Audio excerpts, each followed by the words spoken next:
Over 10 years after the first human invasion on Pandora, chief of the Omaticea clan Jake lives happily at peace with his wife Neytiri and their kids. Neytiri, Loake, and Tuck are their biological children, but they've also adopted two. There's Kiri, who was born from Grace's comatose avatar, and Spider, a human boy. Spider had been born on the human military base during the invasion and cryostasis hadn't been an option for a baby, so he couldn't be taken back to Earth with the others. Because he was raised by Jake and his family, Spider considers himself more Gnostic than human, but Neytiri is still wary of him because he's the son of the enemy. One evening, the family looks up to the sky and is devastated to discover that humans are returning to their planet, destroying everything on their path as if they hadn't learned their lesson. 1 year later, in one of the many human spaceships that are orbiting the planet, the army is transforming their soldiers' minds into newly hatched avatar bodies.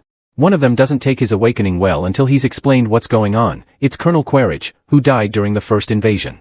New Quaritch watches a tape left by himself explaining they copied his memories into the system so he could be cloned after death, and now his mission is to get revenge on Jake for defeating them last time.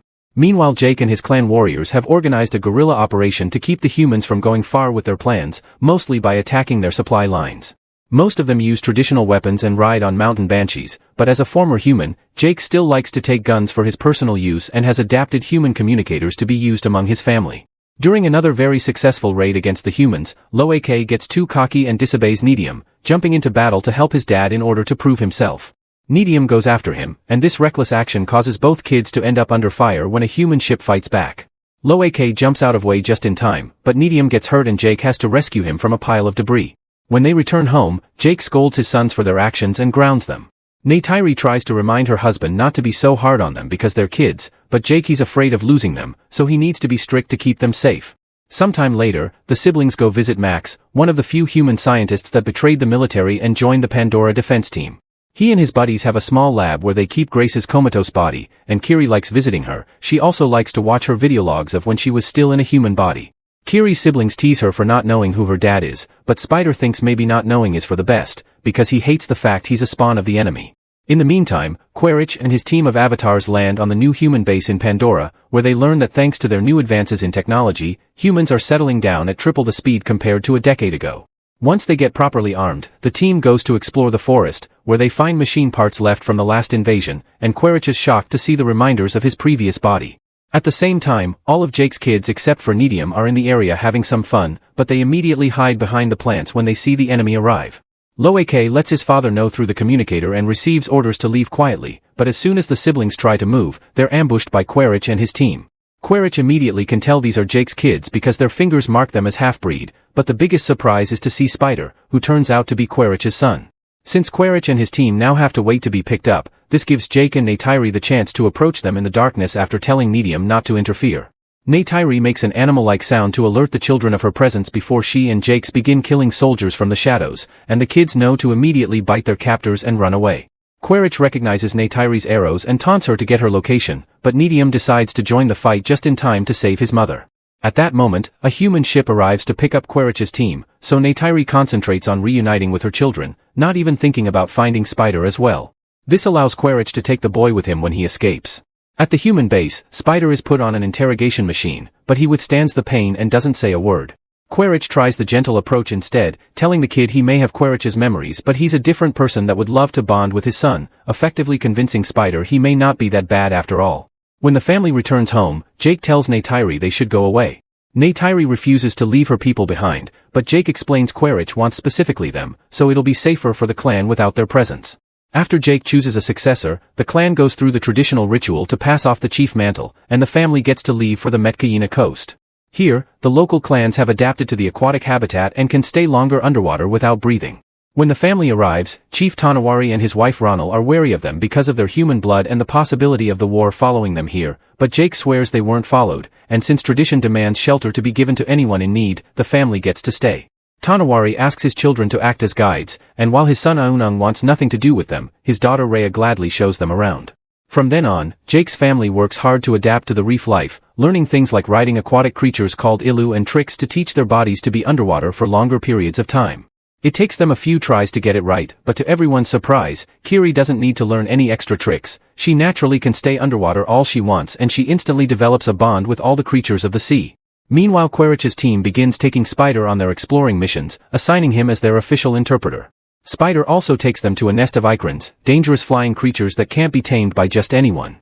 Quaritch gives it a try anyway, confronting the creature to prove himself in combat and accidentally causing them both to fall off the cliff. The team thinks Quaritch is dead and they're ready to return to base, but at the moment, Quaritch makes a triumphant return by riding the tamed icron. Back on the reef, Kiri continues to bond with the sea, prompting Aonung and his friends to make fun of her for being a weirdo. Loak comes to her defense and Neytiri quickly follows him to try to keep things diplomatic, but Loak is too hot-headed and starts a fight anyway, so Neytiri has no choice but to help. When the adults finally come to pull them apart, Jake scolds his sons for their actions. He's frustrated by the constant teasing as well, but they have to endure it because they're guests here and they can't afford to be kicked out. Neytiri tries to comfort Kiri, who is upset over the fact she's different even biologically, as proven by a section of her face that she keeps hidden under her hair. Afterward, Loak follows his father's orders and apologizes to Aonung and his friends for the fight. Aonung accepts the apology and takes Loak to a special remote area to teach him how to fish underwater, but while Loak is concentrating on his prey, Aonung and his friends leave because this had been a prank all along. Now Loak is stranded and has to figure out how to come back, but his thoughts are suddenly interrupted when he's hit by a giant sea predator. Loak quickly goes underwater to swim away and hide under the coral, but soon he begins running out of air and has to come out. The predator comes after him as soon as it sees him, but suddenly, a bigger whale-like creature called a tulkun shows up to defeat the predator right as Loak passes out. Seconds later, Loak wakes up on top of the tulkun, who has saved him from drowning. Loak befriends the tulkun and as thanks for the help, he removes a harpoon from its fin left by human whalers. Then the tulkun guides Loak back to the village, although it leaves before it can be seen. Loak reunites with his family and Tonawari tries to apologize for his son, but Loak lies and says it was all his idea. This gets him scolded by Jake again, who calls him the shame of the family. Afterward, Aonung wonders why Loak lied for him, and Loak explains he knows how much it hurts to disappoint your dad. The next day, Loak tells everyone about his adventure, and the locals realize that Loak met Payakan, a tulkun that went rogue. Everyone thinks it's a killer, and they won't listen to Loak when he says Payakan's actually nice. A few hours later, Loak goes looking for Payakan and asks why it was made an outcast by its own family, but Payakan refuses to explain. While they swim together as friends, Rhea takes Kiri to their clan's tree of souls in order to connect her mind to it and meet Grace's spirit. After a warm hug, Kiri asks why she's different and who her father is, but before Grace can answer, the connection is lost because Kiri suddenly has a seizure. Her siblings take her back to the village and Jake calls Max so his team can take a look at her, but then one that brings her back to consciousness is Ronald thanks to the use of a traditional medicinal ritual. Max and his doctor friend explain to Jake that Kiri had an epileptic attack and she shouldn't connect to the tree ever again. Since Max used his own ship to reach Jake, the signal was picked up by the human base. They lost it when the ship went further into the sea, and to find it again they'll need someone that knows the area and can help them visit hundreds of islands. Quaritch takes his team to negotiate with a whaler ship, and when the whalers refuse to help, Quaritch forces them to collaborate by threatening them with death. While a pod of tulkuns makes their annual visit to Tonawari's village, Quaritch and his men reach the first island and capture the locals to demand information on Jake. Spider finally gets to see how ruthless Quaritch is when interrogation turns violent and the boy has to stop his father from killing everyone just because they don't know anything. Unfortunately, Quaritch still orders his men to burn all the houses. The news of Quaritch arriving at the island soon reaches Tonawari, who warns Jake he's being chased after all. Neytiri wants to go after Quaritch to end things once and for all, but Jake asks her to be patient and make a proper plan. In the meantime, Loak goes to visit Payakan while his friends watch from the shadows to see if he's telling the truth. Loak wants to know why Payakan is an outcast, so the creature opens its mouth and Loak swims inside to connect his mind to Payakan's. This allows him to see the whole story. It turns out Payakan's mother was attacked by whalers and Payakan fought back to defend her, but its pod still kicked Payakan out because they're supposed to be a peaceful species and violence went against their beliefs. When the kids return to the village, Tonawari and Ronald furiously scold them for disrespecting Tulkun's culture. At the end of the day, only Rhea supports Loak and expresses how proud she is of him. Sometime later, Quaritch realizes that violence won't make the villagers speak, so he agrees to help the whalers hunt the tulkuns, knowing that killing the creatures the locals consider their brothers will draw Jake out of hiding. Now Spider has to watch and discuss how the whalers send up ships to kill the tulkuns with specialized weapons that can track the creatures' noises. To make matters worse, the only reason they hunt tulkuns is to extract their brain enzymes in order to use them in anti-aging remedies, and the rest of the creature is wasted. The whalers throw the bodies back into the ocean and when the villagers find them, they immediately blame Jake and his family for it.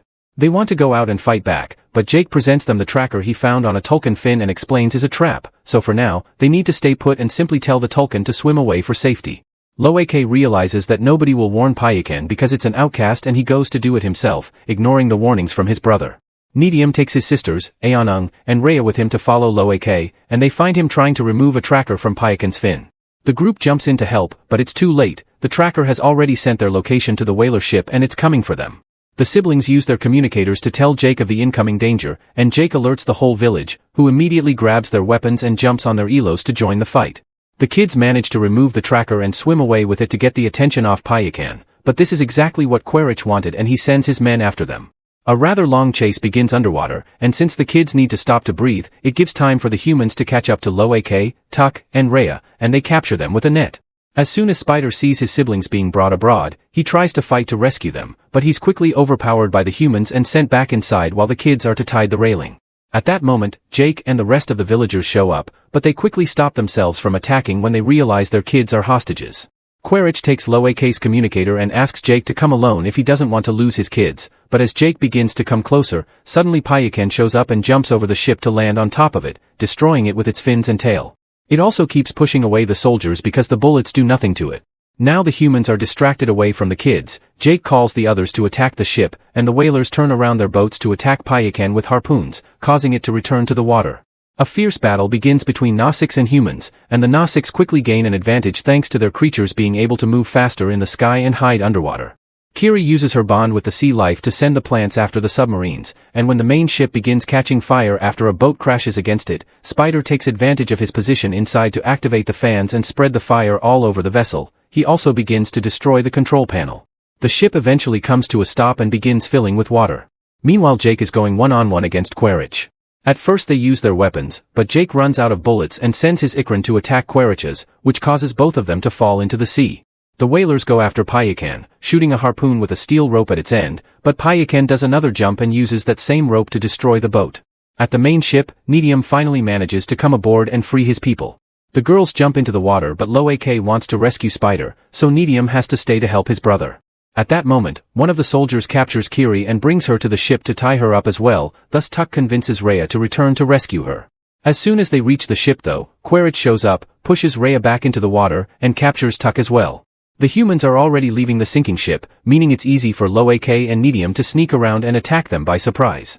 As soon as Spider sees them he joins the fight and reunites with his brothers, but soon they have to run because more soldiers show up, opening fire on them. Neytiri makes his brothers jump into the water while he holds the soldiers back with his own weapon. This allows for Rhea to show up in her ilu and offer a ride. They wait for Neytiri to join them, but when their brother finally jumps into the water too, it's revealed that he got wounded by a bullet. The group immediately takes him to a small island so Jake and Neytiri can look at him, but unfortunately, Neytiri dies in their arms. At that moment, Quaritch contacts Jake to tell him he has his daughters and once again asks him to come alone. Jake sends Neytiri away on her banshee as backup, then returns to the ship with Spider as his guide. Loak is supposed to stay behind, but once again he disobeys orders and goes back to the ship too. The soldiers are in position waiting for Jake at the front, but Spider shows Jake how to sneak inside unseen, giving him the chance to throw a grenade and start a fire. Chaos and confusion follow the explosion, and this is used by Jake and Neytiri to jump in and begin killing soldiers all over the place. Neytiri is in berserker mode because of her grief, and it makes Spider too scared to approach her since he looks like the enemy. Jake manages to reach Tuck and free her, but Kiri is missing. It turns out Quaritch saw him coming and grabbed Kiri to use as a hostage. This makes Jake drop his weapons and Spider come out of hiding to beg for Kiri's life, prompting Neytiri to jump in as well to grab Spider as her own hostage. She wants to trade a child for a child, and when Quaritch at first says he doesn't care, Neytiri hurts Spider to prove she means it, causing Quaritch to release Kiri to save his son. Neytiri immediately takes all her children to the water to escape, but Jake decides to stay behind to fight Quaritch, otherwise he will return with backup. While the men get into a fierce hand-to-hand battle, the sinking ship goes so deep that it begins turning around and traps Jake, Quaritch, Neytiri, and Tuck inside. Kiri and Spider manage to stay out, and when Loak shows up looking for his family, the three of them split to cover more ground. Kiri uses her bond with the sea creatures to use as guides to find Neytiri and Tuck, and these very same creatures are the ones to escort them out of the ship. Meanwhile Jake finally puts Quaritch in a dangerous hold and finishes him, leaving the body to sink into the sea. After fighting so long underwater he's out of air, but Loak finds him and guides him to a room with some saps to breathe as he reminds him of Rhea's breathing exercises. Spider is also searching and comes across Quaritch, who isn't dead, just unconscious. After lots of internal struggling, Spider decides he can't leave him there and drags his father back to the surface. Payakan also makes a return to rescue Loak and Jake. This act of heroism finally makes Jake tell Loak he's proud of him. While the two of them reunite with Neytiri and the girls, Spider leaves Quaritch on an island and watches his Ikran come to the rescue. When Quaritch wakes up, he tries to make Spider escape with him, but Spider ignores him and jumps back into the water to reunite his family. Sometime later, the family gives Neytiri a burial following the traditions of Tanawari's clan. Once the ritual has been properly finished and Neytiri is one with nature, Jake and Neytiri connect their minds to the Tree of Souls. This way they get to visit Neytiri's soul one last time. Make sure to subscribe our channel Cinema Fathom and turn on notifications so you can watch more videos like this. Thanks for watching.